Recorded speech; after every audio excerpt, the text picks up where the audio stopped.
Hey guys, welcome back to another episode of Code with Annie. And thank you so much for all the support that you have been giving me so far. So, in this episode of Code with Annie, we're going to look at the concept of OOP versus functional style, an actual implementation example. So, I'm going to go ahead and implement a full-fledged functionality in both Java and Scala and probably help you show how the coding style differs when you actually write in an OOP way versus when you write in a functional style. So, without further ado, let's get started. Let me open up IntelliJ IDEA. And it's loading. Just give me a few seconds. Yeah, we have the Scala and Java classes here. What I'm going to do is I'm going to implement a vehicle abstraction in Java and Scala. So let's see how we can do that. Let's say I want to have a class vehicle. Okay, I'm going to call it, let's say Java vehicle. Okay, and okay, let me add it to Git. I'm going to say abstract public class Java vehicle, and let me have a constructor here. Okay, which is going to accept a vehicle number. Okay, and let me have a variable here, private string vehicle number,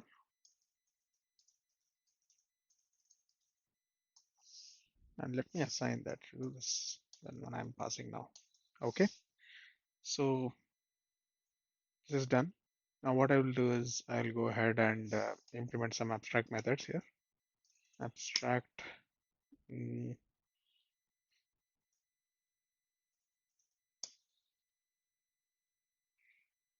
drive.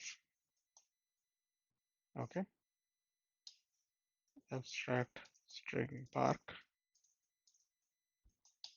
abstract string reverse. Okay, so three functionalities basically for a vehicle. I can drive the vehicle, I can park it, I can go reverse. All right, so this is a very basic class. Now what I'm going to do is I'm going to have a car implement this vehicle, Java vehicle. So that's a Java car. Okay, extends vehicle. Oh, sorry, Java vehicle. Obviously, it is asking me to implement all the methods. So let's do that. Implement methods, drive, park, and return. So when I say Alt Enter, it will show me all the options that need to be there. And it's saying create a constructor matching super because your Java vehicle accepts a vehicle number in constructor, right? So your overriding class must also match with the same constructor. So let's create a constructor. And here we go. We have a Java vehicle number and we pass that vehicle number for the car. My implementation is returning empty string. So I'm just going to say drive, park, and reverse. Okay. Now, if I go to my main class, let me have one more class here, which is going to say run vehicle. Okay. And this is going to have a method called public void run vehicle. Okay. I'll probably say, let's say public string run vehicle. Let's not use void for now. Run vehicle, and this will accept an object now. Is going to accept the vehicle object or Java vehicle object. Okay. Okay. So what I can do is basically I can run the vehicle through this object because as soon as I pass it here, I can say vehicle.drive, park, or reverse. Okay. So I will say the vehicle, comma, string, function, whatever I want to do. Okay. Whether it's drive or park or reverse, I'm gonna have that here. Let's call this method as execute. So I'm gonna say vehicle dot So based on the function, right? So we could have those three as enumerations as well, but I'm just going to switch based on the function. This is just for an example. You can modify and refactor based on the use cases that we have. So just based on this, we have three cases, right? Drive. I'm going to say vehicle.drive. Okay. Brake. I think this is single arrow. Happens when we have confusion, or is it even an arrow? I think it's a colon. Sorry. Case park. Vehicle.park. Brake. And followed by case reverse. Vehicle.reverse. So I have three functionalities, and based on the function that I pass, I will execute the corresponding method of the vehicle class. Now, there is some error in this class, obviously because I'm not returning anything. So I have to say return vehicle this, return this, or return this, all these return strings, right? So I do that, and case default break, and default case I return no operation. Return no operation because I don't have anything to do here, no function to execute.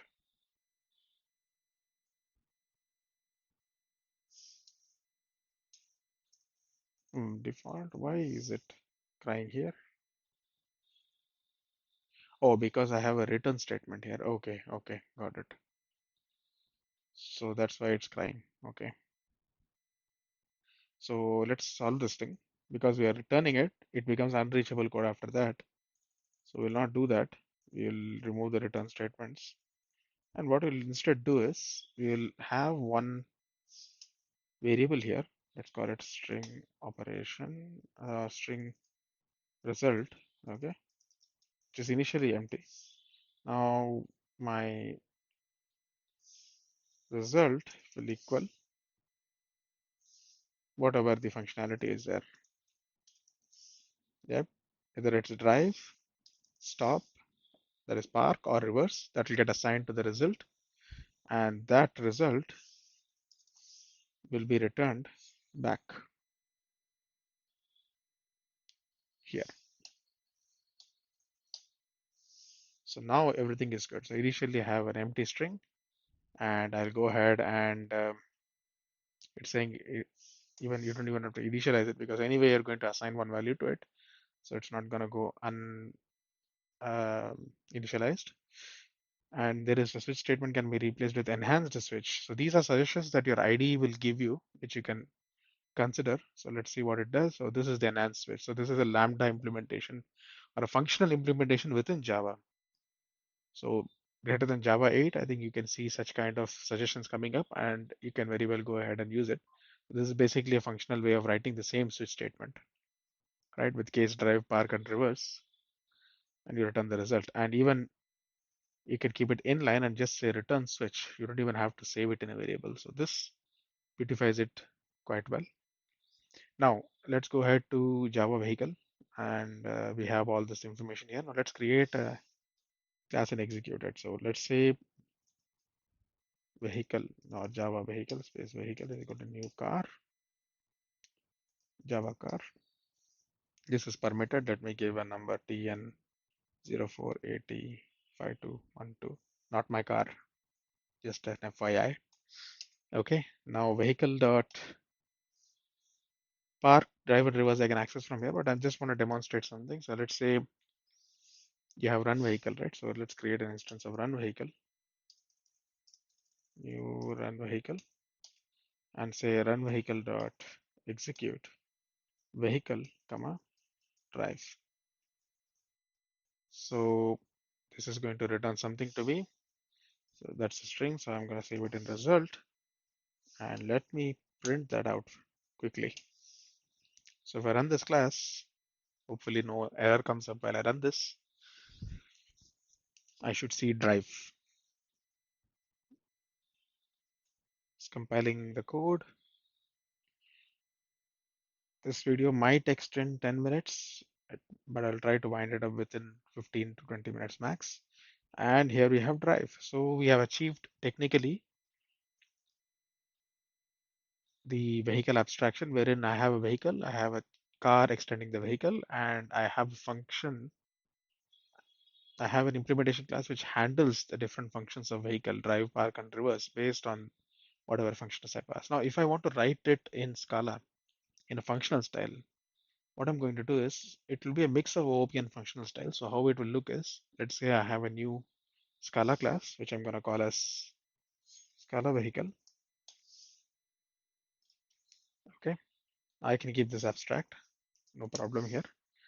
Okay, abstract class Scala vehicle, and it will have a vehicle number string. Okay, so it's absolutely fine to have vehicle number like this. The reason is in Scala, this is how constructors are represented. Okay, there is no specific constructor style like you see here in Java, right? In Scala world, a constructor is actually followed by the class name. Now, what we'll do here is we'll have the same three methods: def, mm, drive, or def string drive. Oh, sorry, my bad. Def drive will return a value string. Def park will return a value string. Def reverse will return a value string. Don't need a semicolon. This happens when you keep jumping between two languages. It's bound to happen.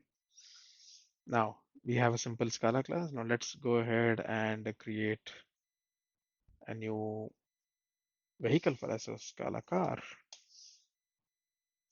extends Scala vehicle.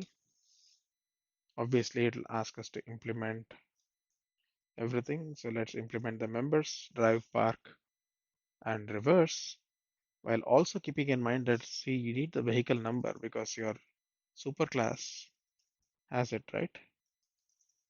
There's a vehicle number that you need, and that vehicle number has to be passed into a constructor, similar way you did for Java vehicle.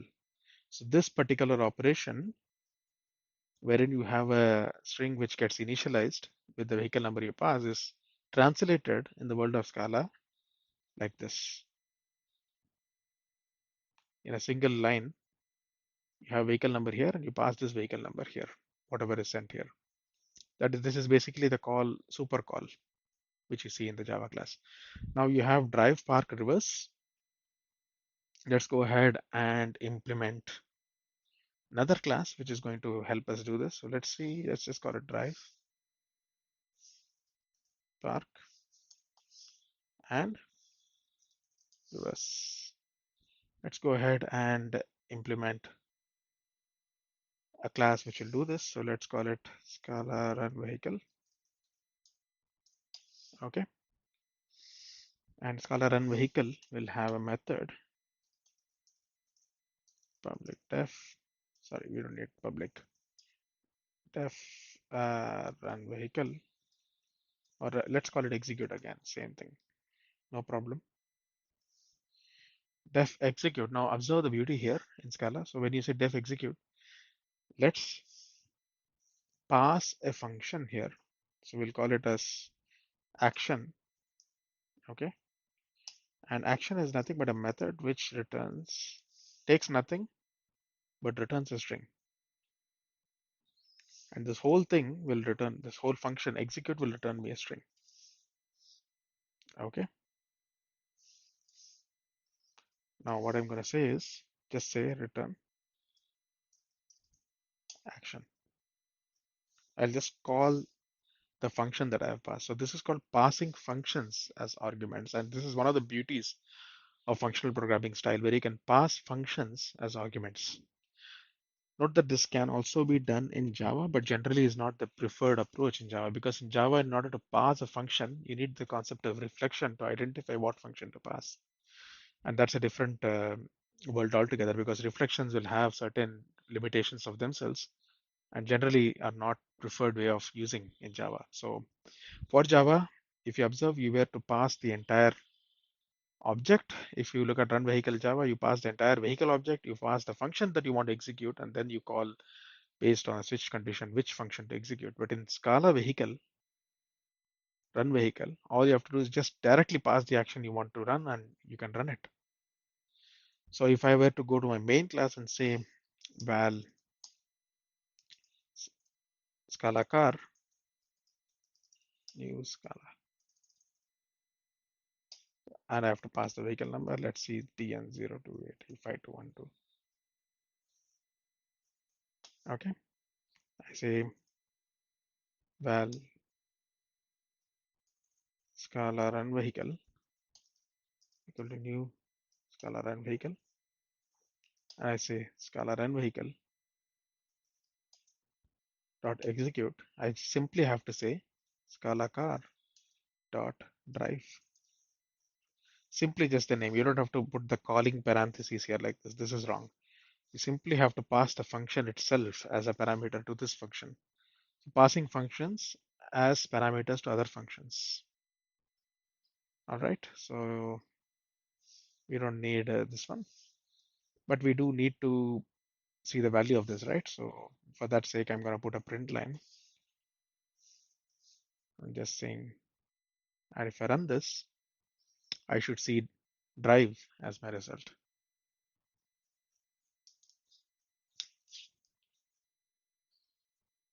Yep. See. So this is the fundamental difference in the way or style of programming, right, between Java and Scala. In Java, everything is on the object. So you pass an object, you make do with the object. In Scala, it's about passing functions as much as possible because it's the functional style. So, yep, this is the difference I wanted to showcase in the coding style. And that's it for this video. If you do like this video, hit the thumbs up button. If you feel that this is not that much further, you can feel free to hit the dislike button. Hit me up in the comment section for more such content, and I'll see you guys in the next video. Bye bye.